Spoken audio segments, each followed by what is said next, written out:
नमस्कार, मैं हूं सत्यपाल और आप देख रहे हैं CWB हिंदी न्यूज। शक संवत 1945 विक्रम संवत 2080 आज मार्गशीर्ष मास के कृष्ण पक्ष की सप्तमी तिथि और दिन सोमवार है। तदनुसार अंग्रेजी तारीख 4 दिसंबर सन 2023। सबसे पहले आज के मुख्य समाचार। राजस्थान छत्तीसगढ़ में कांग्रेस आउट, MP में फिर भाजपा, तेलंगाना में अब कांग्रेस सरकार बनेगी। डॉक्टर भीमराव अंबेडकर मेधावी योजना की आवेदन तिथि बढ़ी। योजना के तहत 10वीं 12वीं और स्नातक कक्षाओं में मेरिट प्राप्त करने वाले छात्रों को छात्रवृत्ति प्रदान की जाएगी। हरियाणा में अब सरकारी कर्मचारियों को मिलेगा योगा ब्रेक का मुख्य उद्देश्य कर्मचारियों पर काम के तनाव को कम करना। हरियाणा में गैस उपभोक्ताओं के लिए जरूरी खबर, अब eKYC या बायोमेट्रिक प्रमाणीकरण करवाना होगा अनिवार्य। हरियाणा सरकार ने प्रॉपर्टी टैक्स पर दी बड़ी राहत, बुधवार से 100% ब्याज माफी का मिलेगा लाभ। एस्टेट की ड्राफ्ट उत्तर कुंजी बोर्ड की वेबसाइट पर अपलोड की गई। 4 से 6 दिसंबर तक दर्ज होगी आपत्ति। राजस्थान में JJP के प्रदर्शन से प्रदेश में गठबंधन के भविष्य पर संशय, 19 उम्मीदवार उतारे थे मैदान में, सभी के सभी हारे। असेंबली इलेक्शन रिजल्ट्स को लेकर CM मनोहर लाल खट्टर बोले, जनता ने लगाई भाजपा की नीतियों पर मोहर, घोषणाओं पर किया भरोसा। सनातन हिंदुत्व और मोदी की गारंटी ने राजस्थान में रिवाज को बरकरार रखते हुए राज को बदल दिया। राजस्थान, मध्य प्रदेश और छत्तीसगढ़ विधानसभा चुनाव में BJP की बम्पर जीत। लोकसभा चुनाव से पहले 52% आबादी पर BJP की सत्ता। कांग्रेस अपने दम पर सिर्फ 3 राज्यों में सत्ता में है, कर्नाटक, तेलंगाना और हिमाचल प्रदेश। भारत ने 4-1 से जीती T20 सीरीज। 5वें मुकाबले में ऑस्ट्रेलिया को 6 रन से हराया। तमिलनाडु आंध्र प्रदेश से आज टकराएगा मीचोंग तूफान। NDRF की 21 टीमें तैनात की गई। 4 व 5 दिसंबर को स्कूल कॉलेज बंद। समुद्र का स्तर 5 फीट बढ़ा। इंडिया गठबंधन की चौथी बैठक 6 दिसंबर को। खड़गे ने सभी 28 दलों के नेताओं को दिल्ली बुलाया। 5 राज्यों के चुनाव नतीजों पर होगी चर्चा। और अब खबरें विस्तार से।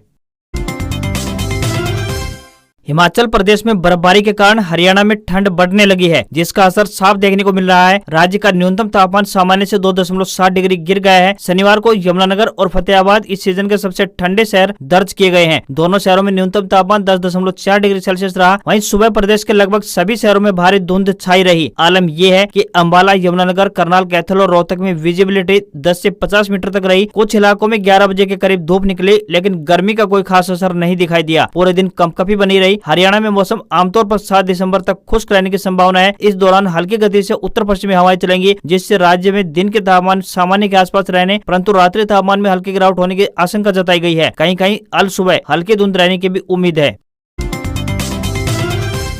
हरियाणा सरकार द्वारा डॉक्टर भीमराव अंबेडकर मेधावी विद्यार्थी संशोधित योजना के लिए आवेदन करने की तिथि को लेकर बड़ा फैसला किया गया है। ऐसा इसलिए क्योंकि अब 31 जनवरी 2024 तक तिथि बढ़ा दी गई है। डॉक्टर भीमराव अंबेडकर मेधावी छात्र संशोधित योजना के तहत 10वीं 12वीं और स्नातक कक्षाओं में मेरिट प्राप्त करने वाले छात्रों को छात्रवृत्ति प्रदान की जाती है। यह छात्रवृत्ति ग्रामीण और शहरी दोनों क्षेत्रों के अनुसार अंकों के प्रतिशत के आधार पर दी जाती है। आवेदन के लिए शैक्षणिक प्रमाण पत्र, आवासीय प्रमाण पत्र, 4 लाख रुपए से कम वार्षिक आय का प्रमाण पत्र, बैंक की पासबुक, जाति प्रमाण पत्र आदि दस्तावेज संलग्न करने आवश्यक है। छात्र अपना आवेदन सरल हरियाणा पोर्टल पर 1 जनवरी 2024 तक कर सकते हैं।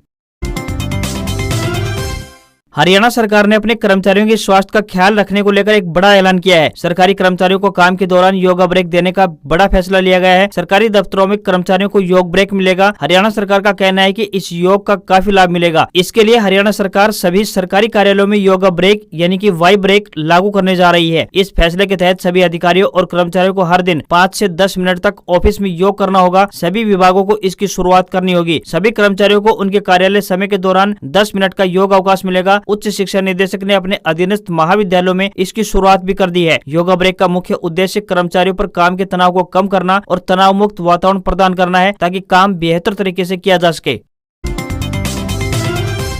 जो भी युवा नौकरी करना चाहते हैं उनके लिए एक बड़ी खुशखबरी है। आपको बता दें कि शहरी स्थानीय निकाय की तरफ से विभिन्न पदों पर भर्ती के लिए आवेदन मांगे गए हैं। जो भी इन पदों पर आवेदन भेजने के इच्छुक हैं, वह आधिकारिक वेबसाइट के माध्यम से अपने आवेदन ऑनलाइन भेज सकते हैं। आवेदन करने की अंतिम तिथि 15 दिसंबर 2023 है। प्लानिंग एक्सपर्ट और आर्किटेक्चर्स एक्सपर्ट के पदों पर यह भर्ती होने जा रही है। इन पदों पर आवेदन भेजने के लिए उम्मीदवारों को आधिकारिक वेबसाइट पर जाकर अधिक जानकारी प्राप्त करनी होगी। उम्मीदवारों से विनम्र निवेदन है कि भर्ती के लिए आवेदन करने से पहले आधिकारिक विज्ञापन जरूर देख लें।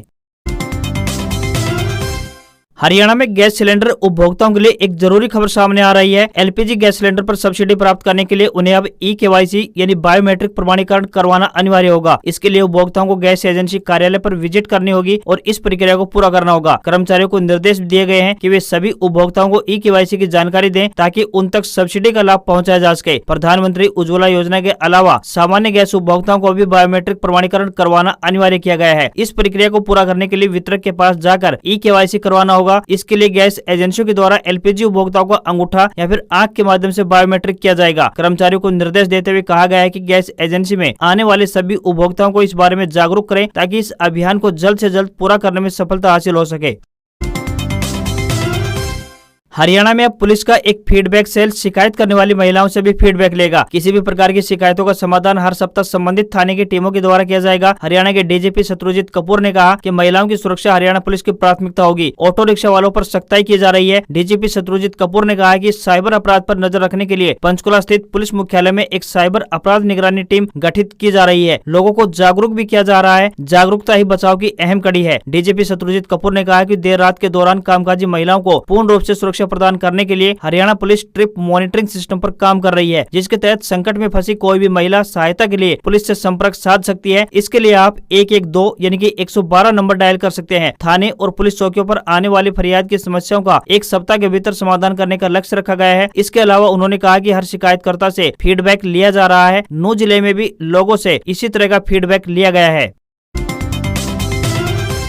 शहरी स्थानीय निकास यानी अर्बन लोकल बॉडीज ने लोगों को बड़ी सौगात दी है। विभाग ने प्रॉपर्टी टैक्स पर लगे ब्याज को पूरी तरह से माफ करने का एक बड़ा फैसला लिया है और इस संबंध में यूएलबी ने अपना पोर्टल भी अपडेट कर दिया है। बुधवार से उपभोक्ता इस 100% माफी का लाभ उठा सकेंगे। 19 अक्टूबर को प्रदेश सरकार द्वारा इस योजना से संबंधित आधिकारिक नोटिफिकेशन जारी कर दिया था। इस योजना में 2010-11 से 2023 तक 100% ब्याज माफी किया गया है। लाभार्थी को पोर्टल पर स्वयं का सत्यापित प्रमाण पत्र देना होगा, जिसे पोर्टल पर अपडेट किया जाएगा और फिर इस योजना का लाभ ले सकते हैं। यह योजना प्रदेश के शहरी लोगों के लिए काफी लाभकारी साबित होगी। अब इस योजना का लाभार्थी लाभ ले सकते हैं और इससे निगम के राजस्व में भी बढ़ोतरी होगी। हरियाणा विद्यालय शिक्षा बोर्ड के अध्यक्ष डॉक्टर वीपी यादव एवं सचिव ज्योति मित्तल ने बताया कि 2 और 3 दिसंबर को संपन्न हुई स्टेट लेवल 1 यानी पीआरटी, लेवल 2 टीजीटी व लेवल 3 पीजीटी से संबंधित सभी विषयों की ड्राफ्ट उत्तर कुंजी बोर्ड की वेबसाइट www.bses.org.in पर 3 दिसंबर शाम से सार्वजनिक कर दी गई है। उन्होंने बताया कि यदि किसी अभ्यर्थी को प्रश्न पत्र बुकलेट में दिए गए किसी भी प्रश्न या फिर उत्तर कुंजी में दिए गए किसी भी प्रश्न के उत्तर यानी कि विकल्प के बारे में कोई आपत्ति है तो इस संबंध में 4 से 6 दिसंबर शाम 5 बजे तक निर्धारित शुल्क 1000 रुपए प्रति प्रश्न के अनुसार जमा करवाते हुए अपनी आपत्ति बोर्ड की आधिकारिक वेबसाइट पर जारी किए गए पोर्टल पर ऑनलाइन दर्ज करवा सकते हैं। यदि आपत्ति सही पाई जाती है तो ऐसी स्थिति में उस प्रश्न के लिए जमा करवाया गया शुल्क अभ्यर्थी को परीक्षा परिणाम घोषित होने से 3 महीने के अंदर अभ्यर्थी द्वारा उपलब्ध करवाए गए बैंक खाते में वापस कर दिया जाएगा।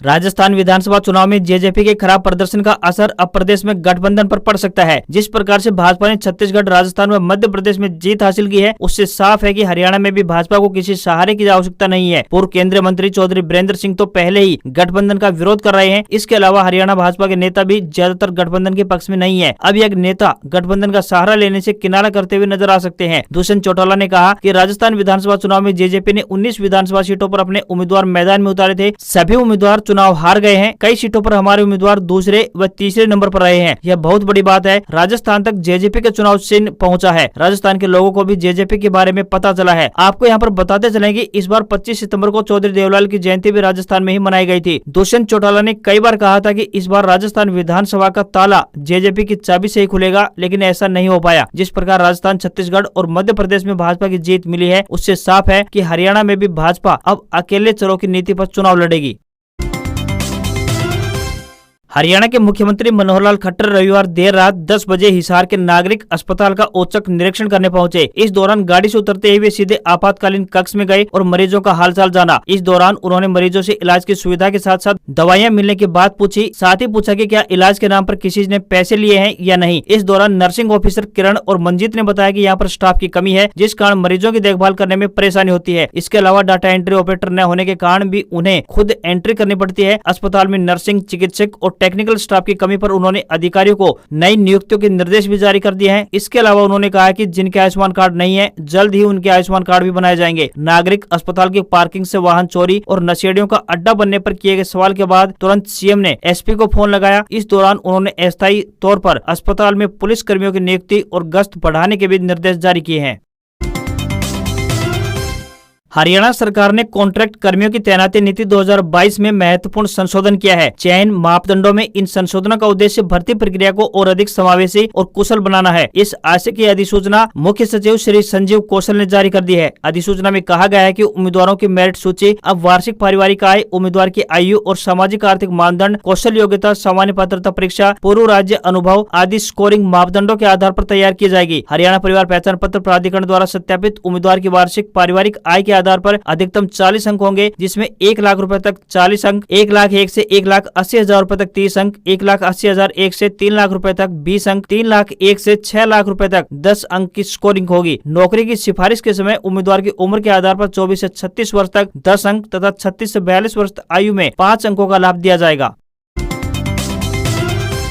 मुख्यमंत्री मनोहर लाल खट्टर ने कहा है कि भारतीय जनता पार्टी यानी बीजेपी चुनाव के लिए पूरी तरह से तैयार है। 4 राज्यों के विधानसभा चुनाव के परिणामों से स्पष्ट कर दिया है कि जनता का भरोसा केवल भाजपा पर ही है और इसके लिए इन राज्यों की जनता व कार्यकर्ता बधाई के पात्र हैं। राज्यों के चुनाव परिणामों में भाजपा की ऐतिहासिक जीत की खुशी कार्यकर्ताओं के साथ साझा करने के लिए मुख्यमंत्री मनोहर लाल खट्टर हिसार में भाजपा के जिला कार्यालय पहुंचे थे। मुख्यमंत्री ने कहा कि 4 राज्यों के परिणाम में भाजपा 3 में स्पष्ट बहुमत के साथ सत्ता में आ रही है और तेलंगाना, जहाँ केवल 1 सीट थी, वहाँ लगभग 10 गुना बढ़ोतरी कर रहे हैं। इसके लिए उन्होंने संबंधित राज्यों की जनता व कार्यकर्ताओं को बधाई दी और कहा कि केंद्र सरकार की नीतियों व संबंधित राज्यों में हमारे घोषणा पत्रों पर जनता ने विश्वास किया है। इन राज्यों की जनता ने कांग्रेस को नकार कर साबित कर दिया है कि केवल नारे लगाने से बात नहीं बनती, बल्कि धरातल पर कुछ काम करना पड़ता है। इसके अलावा भाजपा सरकारों की अंत्योदय की भावना से काम करने की नीति को जनता पसंद कर रही है। पार्टी का प्रयास है कि अंतिम पंक्ति में खड़े अंतिम व्यक्ति तक हमारी पार्टी की जन कल्याणकारी नीतियाँ व योजनाएं पहुँचे ताकि उनका उत्थान हो सके। जसपा के साथ गठबंधन रखने या फिर न रखने के सवाल पर मुख्यमंत्री ने कहा है कि कुछ फैसले नीतिगत होते हैं। जसपा से हमारा गठबंधन चुनाव से पहले नहीं था, बाद में परिस्थिति के अनुसार करना पड़ा। ऐसे में परिस्थिति देखी जाती है। दक्षिण हरियाणा के रेवाड़ी शहर के राव तुलाराम स्टेडियम में 4 दिसंबर से मिशन अग्निवीर के तहत सेना भर्ती रैली की शुरुआत होगी। यह भर्ती रैली 17 दिसंबर तक चलेगी। सेना भर्ती कार्यालय चरखी दादरी के निदेशक कर्नल आनंद सांकले ने कहा है कि सेना में भर्ती निःशुल्क यानी फ्री है। यह प्रक्रिया पूर्णतः पारदर्शी और काबिलियत के आधार पर है। उन्होंने युवाओं से दलालों से सावधान रहने तथा नशा व दवाओं का सेवन न करने का भी आह्वान किया है। संदिग्ध अभ्यर्थियों की जाँच के लिए राव तुलाराम परिसर में ड्रग टेस्टिंग लैब की स्थापना भी की गई है। उन्होंने बताया कि अग्निपथ योजना के तहत सेना में भर्ती के लिए रेवाड़ी सहित महेंद्रगढ़, चरखी दादरी और भिवानी जिले के ऑनलाइन परीक्षा पास कर चुके अभ्यर्थियों को शारीरिक टेस्ट के लिए एडमिट कार्ड जारी कर दिए गए हैं। भर्ती रैली में रिपोर्टिंग टाइम प्रातः 4 बजे रहेगा। इसके बाद प्रक्रिया आगे बढ़ेगी। युवाओं को अग्निवीर बनने के लिए 1600 मीटर या फिर 1.6 किलोमीटर की दौड़ लगानी होगी। कम से कम 6 और अधिकतम 10 चीनअप करने होंगे। 9 फीट गड्ढे को पार करना होगा। जिग-जैग बैलेंस दिखाना होगा। सोमवार 4 दिसंबर यानी आज सतनाली, महेंद्रगढ़ व नारनौल तहसील के युवा रैली में शामिल होने जा रहे हैं। तो वहीं 5 दिसंबर यानी कल अटेली व नांगल चौधरी, 6 दिसंबर परसों चरखी दादरी, कनीना, बाडड़ा, बोंद कला के युवा भर्ती रैली में भाग ले सकेंगे। जो युवा फिजिकल टेस्ट को पास करेंगे उन युवाओं का अगले दिन मेडिकल टेस्ट होगा।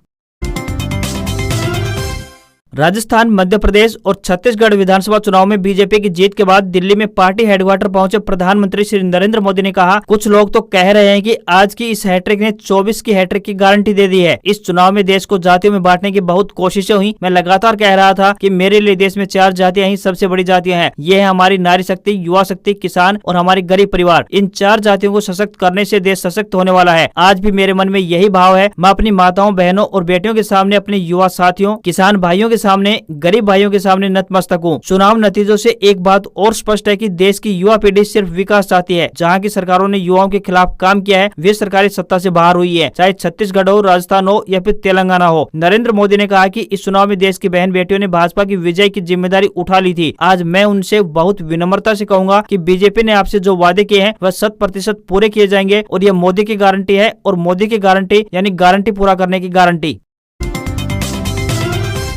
राजस्थान में एक बार फिर हर 5 साल में सरकार बदलने का ट्रेंड जारी है। 2023 के विधानसभा चुनाव में भाजपा ने बहुमत हासिल कर लिया है। चुनाव आयोग के मुताबिक भाजपा 115 सीटों पर जीत दर्ज कर चुकी है, तो वहीं कांग्रेस 68 सीटें जीत चुकी है, 1 सीट पर आगे, तो वहीं 15 सीटों पर अन्य उम्मीदवारों ने जीत दर्ज की है। हार स्वीकार कर मुख्यमंत्री अशोक गहलोत ने राज्यपाल को इस्तीफा सौंप दिया है। पहली बार चुनाव लड़ रही भारत आदिवासी पार्टी ने 3 सीट पर जीत दर्ज की है, तो वहीं हनुमान बेनीवाल को छोड़कर उनकी राष्ट्रीय लोकतांत्रिक पार्टी से कोई भी उम्मीदवार नहीं जीत पाया। राष्ट्रीय पार्टी का दर्जा प्राप्त बहुजन समाज पार्टी के 2 विधायक जीते हैं, तो आम आदमी पार्टी और मार्क्सवादी कम्युनिस्ट पार्टी इस चुनाव में भी छाप नहीं छोड़ सकी, दोनों एक भी सीट नहीं जीत पाई। तो वहीं ओवैसी की AIM और कम्युनिस्ट पार्टी खाता भी नहीं खोल पाई। इस चुनाव में कई चौंकाने वाले परिणाम सामने आए हैं। विधानसभा अध्यक्ष डॉक्टर CP जोशी हार गए हैं। इसके साथ ही प्रसादी लाल मीणा, प्रताप सिंह खाचरियावास सहित कांग्रेस के 25 में से 17 मंत्री हार गए। शांति धारीवाल जीत गए हैं। नेता प्रतिपक्ष राजेंद्र राठौड़ और उपनेता प्रतिपक्ष सतीश पूनिया भी हार गए हैं। वहीं भाजपा ने जिन 7 सांसदों को चुनाव लड़वाया था, उनमें से 4 जीते और 3 हार गए। चुनाव नतीजों पर पूर्व मुख्यमंत्री वसुंधरा राजे ने कहा कि राजस्थान की शानदार जीत प्रधानमंत्री नरेंद्र मोदी की दी हुई गारंटी की जीत है। वहीं हार स्वीकार करते हुए अशोक गहलोत ने कहा कि काम करने के बाद भी हम कामयाब नहीं हुए, इसका मतलब यह नहीं है कि वे काम न करें, यह अप्रत्याशित परिणाम है। वहीं राहुल गांधी ने सोशल मीडिया पर पोस्ट कर कहा कि नतीजे स्वीकार करते हैं, विचारधारा की लड़ाई जारी रहेगी। आज खबरों में बस इतना ही। देखते रहिए आपका अपना हरियाणा का सबसे बेहतरीन news channel CWB Hindi news. नमस्कार। इसी आशा के साथ आपका दिन शुभ रहे।